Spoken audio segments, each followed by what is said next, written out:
જય શ્રી કૃષ્ણ મિત્રો, કેમ છો બધા? આજે હું ફરી આવી ગઈ છું તમારી સમક્ષ કંઈક આપણી વાતો કરવા માટે, કંઈક તમને મને આપણને બધાને લાગતા વળગતા વિષયો પર ચર્ચા કરવા માટે.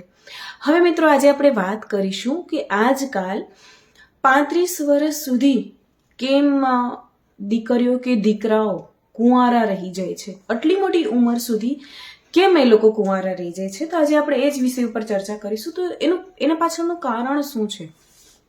આજકાલ બધા જ સમાજમાં એવું થઈ રહ્યું છે.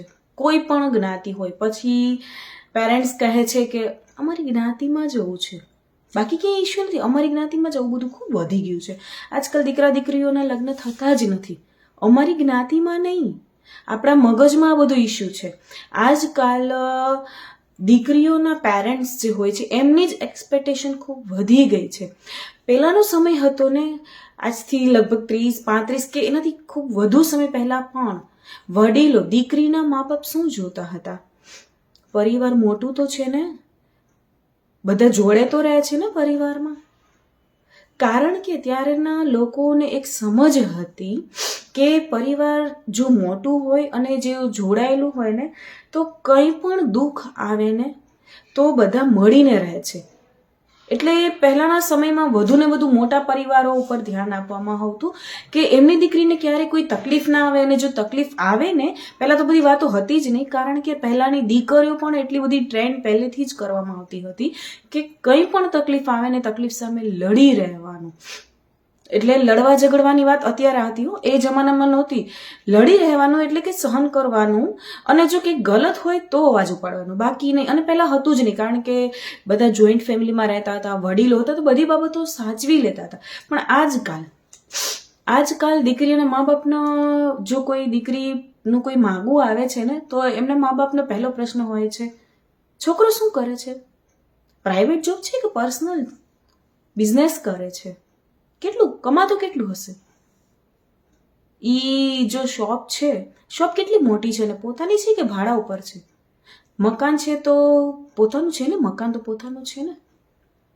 અને હા, કેટલા રૂમ છે મકાનમાં એ તો કહેજો જરાક, કારણ કે આપણે અગવડ ના પડે ને, આપણી દીકરી અહીંયા તો સગવડથી રહે છે એવા પ્રશ્ન. પછી ભાઈ કેટલા છે? અને હા, નણંદો કેટલી છે? એનો જવાબ આવે તો નણંદોના લગ્ન તો થઈ ગયા છે ને. અને એ બધું નહીં, સાસુનો સ્વભાવ કેવો છે જો યાર. દીકરો તો છે ને એ તો ઓફિસે વયો જશે જમાય તો, પણ રહેવું તો એનો આખી જિંદગી સાસુ જોડે છે ને, તો એ બરાબર હોવી જોઈએ.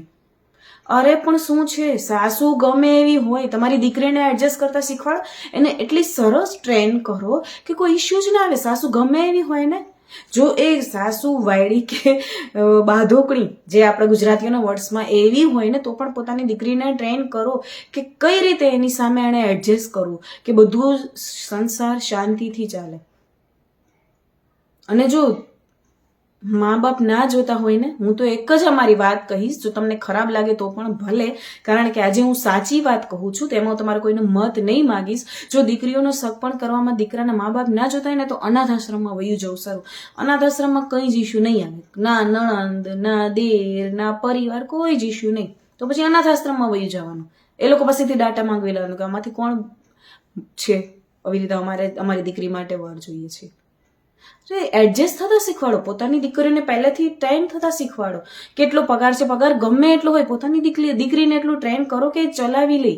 આ બધું નસીબથી મળે છે. મેં પહેલા પણ મારા વિડીયોમાં કહ્યું હતું કે ધન હોય છે ને, જેમ આપણે કહીએ છીએ ને, સંતાન જ્યારે દીકરીઓને મેણા મારવામાં આવે છે ત્યારે આપણે કહીએ છીએ કે એ દીકરીના નસીબમાં નથી હોતું, સંતાન હોય છે એ પુરુષના નસીબથી સંતાન પ્રાપ્તિની થાય છે. તો એ વાત યાદ રાખજો. જો આપણે એમ કહીએ છીએ કે બાળક છે એ પુરુષોના હાથમાં એમનો યોગ હોય છે, તો લક્ષ્મી, ધન કે ગમે હોય ને, સ્ત્રીના હાથમાં હોય છે. આ સર્ચ કરજો મારી વાત, હું એમને એમ નથી બોલતી. લક્ષ્મી કે ધન હોય છે ને દીકરીના હાથમાં, એની નસીબથી આવે છે. તો જો તમારી દીકરીના હાથમાં લક્ષ્મીની રેખા હશે ને, તો સામે છોકરો ગમે એવો હશે ને, તો એનું પણ બેડો પાર થઈ જશે, ત્યાં પણ ખૂબ ધનની વૃદ્ધિ થઈ જશે. જો તમારી દીકરીના પગ સારા હશે તો. અને જો એનામાં જ લક્ષ્મીની રેખા નહીં હોય ને, તો ત્યાં ગમે એટલો પૈસો હશે ને, એ પણ બધું વયું જશે.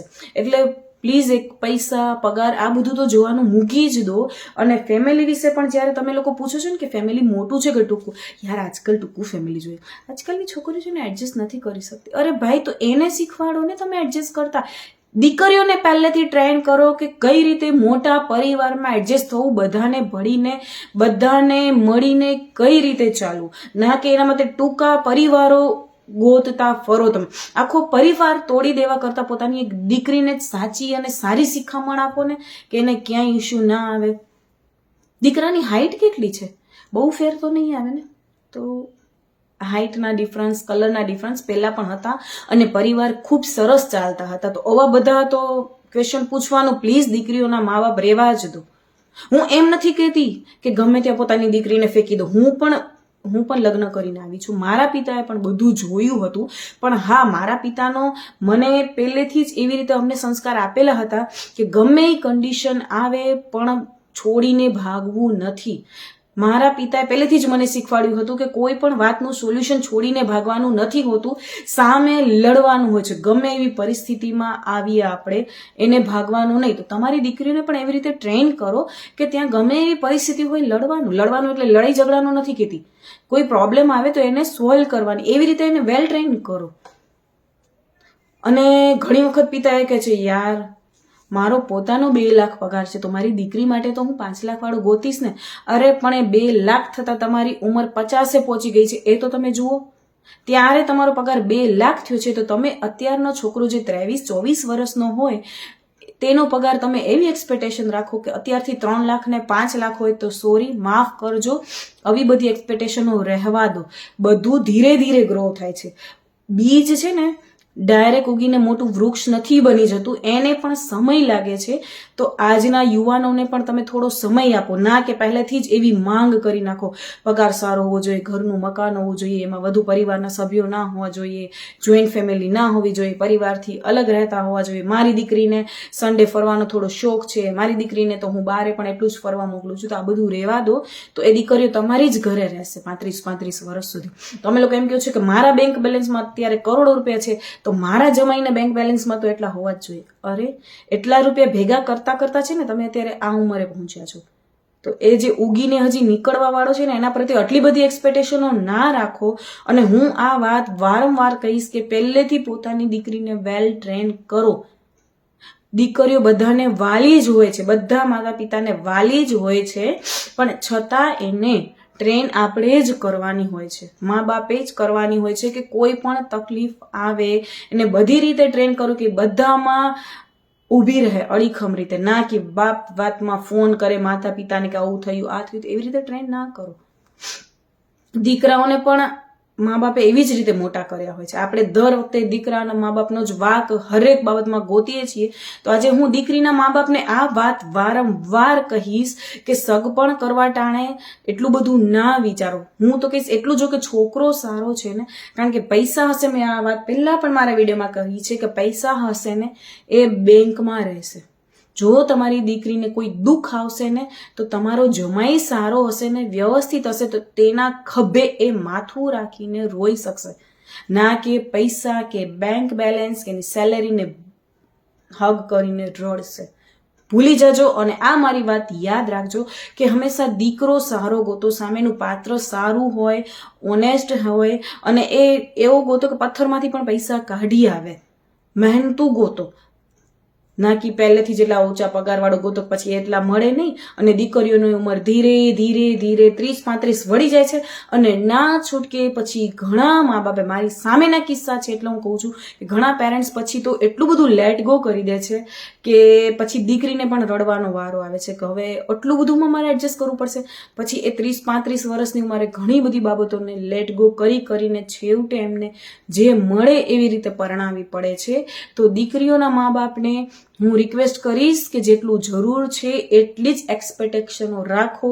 પોતાની દીકરીને પણ થોડી સારી રીતે ટ્રેન કરો કે બધું એડજસ્ટ કરી શકે. એટલી બધી એક્સપેક્ટેશનો ના રાખો કે તમારી દીકરીની ઉંમર 35 પણ વટાવી જાય અને પછી તેના માટે કોઈ જ સંબંધ ના મળે. 19-20 બધે જ હોય છે. પરફેક્ટ ક્યારેય કંઈ જ મળતું જ નથી, એ યાદ રાખજો. પછી તે કલર હોય, હાઇટ હોય કે સેલરી હોય કે પરિવાર હોય, બધામાં 19-20 ચલાવવું જ પડે છે. હવે મારો આ વિડીયો કેવો લાગ્યો ને જો એગ્રી હોવ અથવા તો તમારા મગજમાં બીજો કોઈ વિચાર હોય તો પ્લીઝ મારો વિડીયો ઓપન કરજો, નીચે કમેન્ટ કરીને મને જરૂર જણાવજો. આપણે બધા એકબીજાના વિચારોને આપણે કરશું તો જ લોકો સુધી પહોંચી શકશું. સમાજમાં થોડા ઘણા ભલે નાના નાના જ આપણે પ્રયત્નો કરીએ છીએ ફેરફાર લાવવાના, પણ જો મારા વિડીયોથી 2-3ને પણ ફેર પડશે ને તો પણ મને ચાલશે. કારણ કે આ વિડીયો જ એટલે માટે બનાવવામાં આવે છે કે થોડો ઘણો આપણે સમાજમાં પરિવર્તન લાવી શકીએ. તો નીચે કમેન્ટ જરૂર કરજો અને જો વિડીયો ગમ્યો હોય તો શેર કરવાનું બિલકુલ ના ભૂલતા અને મારા પેજને પણ ફોલો કરજો. આપણી વાતો જ્યોતિની સંગાથે.